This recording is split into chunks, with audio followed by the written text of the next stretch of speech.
दोस्तों आज हम करने वाले हैं सोल लैंड 2 के एपिसोड 153 को फुल एक्सप्लेन। अगर आपको वीडियो थोड़ी सी भी अच्छी लगती है तो प्लीज वीडियो को लाइक करो और चैनल को सब्सक्राइब जरूर कर लेना। अगर आपने अभी तक इसके पिछले पार्ट को नहीं देखा है तो एक बार देख लेना, वो इस चैनल पर और मेरे सेकंड चैनल पर मिल जाएगी और आपको सेकंड चैनल का लिंक कमेंट बॉक्स में मिल जाएगा। जल्दी से जाकर सब्सक्राइब कीजिए। हमारा यह एपिसोड भी वहीं से शुरू होता है जहां डोंगर को इतना परेशान देख के युहाओ उसके पास आके कहता है, बेवकूफ लड़की। और फिर युहाओ आगे बढ़ते हुए कहता है, इस चीज से कोई भी फर्क नहीं पड़ता है कि तुम कितनी ज्यादा एक जैसी दिखती हो, लेकिन आखिर में वो तुम तो नहीं होना। और मैं बस इतना ही जानता हूँ कि एक बारी जो स्कूल एक शुरू हो गया तो हम दोनों हरदम साथ में होंगे, साथ में खाएंगे, साथ में रहेंगे, साथ में प्रैक्टिस करेंगे और साथ में डांट भी खाएंगे। और मेरे लिए सिर्फ तुम ही हो जिसकी कोई भी जगह नहीं ले सकता है।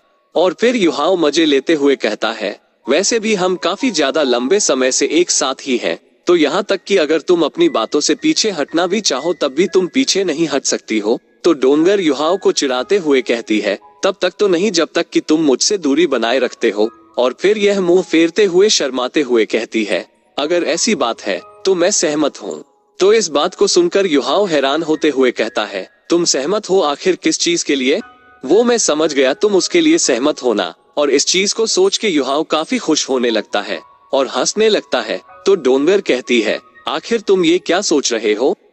मैं तो बस रात में साथ में प्रैक्टिस करने की बात कर रही हूँ। और अगर तुमने मेरा फायदा उठाने की हिम्मत की तो ये तो बिल्कुल भी मत भूलना कि मैं एक स्पिरिट एम्परर हूँ, जबकि तुम तो सिर्फ एक कमजोर से स्पिरिट किंग हो। तो युहाओ कहता है, क्या तुम मुझे बुली कर रही हो? तो डोंगर कहती है, हाँ बिल्कुल मैं तुम्हें बुली कर रही हूँ, और वैसे भी तुम कर ही क्या लोगे? और इतना कह के ये युहाओ को अपने साथ लेकर यहाँ से जाने लगती है। जिसके बाद हमें लेक के किनारे वान क्यूआईवे को दिखाया जाता है, जो कि अपने आप को पानी में देखते हुए मन में कहती है, आखिर वो लड़की यहाँ पर क्यों है जो बिल्कुल मेरी जैसी दिखती है? आखिर इन सब का क्या मतलब है? और इस तरफ युहाओ एग्जाम के अंदर चीटिंग करने के लिए एक फर्रा बना रहा होता है और इस फर्रे के अंदर यह स्पिरिट कॉन्ट्रैक्ट सील के बारे में लिख रहा होता है। और युहाओ कहता है, जो सबसे ज्यादा इम्पोर्टेंट चीज है वो ये है कि स्पिरिट बीस्ट तैयार होना ही चाहिए। और रूम में लौट के आने के बाद हुआ युहाओ ने सोल स्पिरिट प्रोडक्शन मेथड के बारे में लिखना शुरू कर दिया होता है। और दो चेयर्स जो अलग रखी थी डोंगर ने उन्हें एक साथ रख दिया होता है, जिससे कि यह बाद में युहाओ के साथ बैठ सके।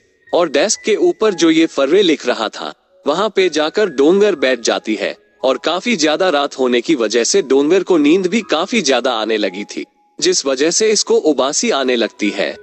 तो युहाओ उसकी तरफ अचानक से देखता है तो ये तुरंत ही अलर्ट हो जाती है, डोंगर अगर तुम काफी थकी हुई हो तो तुम सोने जा सकती हो। तो डोंगर सिर हिला के मना कर देती है और कहती है, नहीं मैं अब भी थकी नहीं हूँ। और युहाओ कहता है, मैंने लगभग अपने लिखने का काम खत्म कर ही लिया है और इसे हेडमास्टर यान के पास कल ले जाना होगा चेक करवाने के लिए, जिसके बाद इसे लाइब्रेरी बिल्डिंग के अंदर भी भेजा जा सकता है।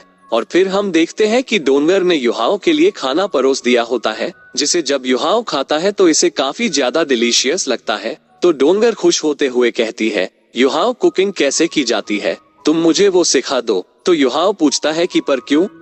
तो डोंगर कहती है, ऐसा इसलिए क्योंकि इस तरीके से मुझे मैं जाके तुम्हारे लिए खाने को ढूंढना नहीं पड़ेगा, बल्कि इसके बजाय मैं तुम्हारे लिए खाना बना दूंगी। तो युहाओ कहता है, मैं सिखाना नहीं चाहता हूँ। तो डोंगर कहती है कि पर क्यों सिखाना नहीं चाहते हो?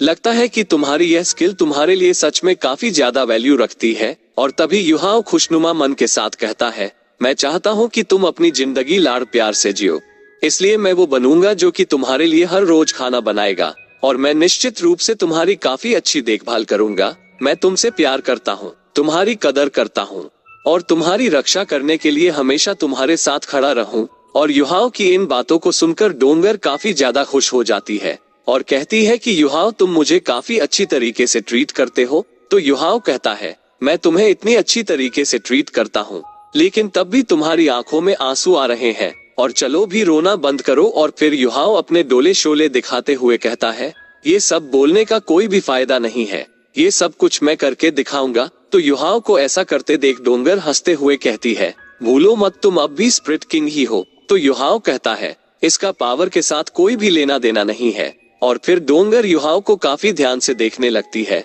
और कहती है कि मैंने काफी ध्यान से वान क्यूआईयूए की सिचुएशन को सुना है और उसकी स्पिरिट पावर रैंक 60 से ज्यादा है, इसलिए फ्यूचर में कुछ समय बाद स्टूडेंट से एक एक्टिविटी में पार्टिसिपेट करेंगे जिससे कि वो अपने लिए सोल रिंग्स को ऑप्टन कर सके, और इसके लिए सभी लोग ही स्टारड्यू फॉरेस्ट जाएंगे और मुझे लगता है कि वह भी ज्वाइन करेगी।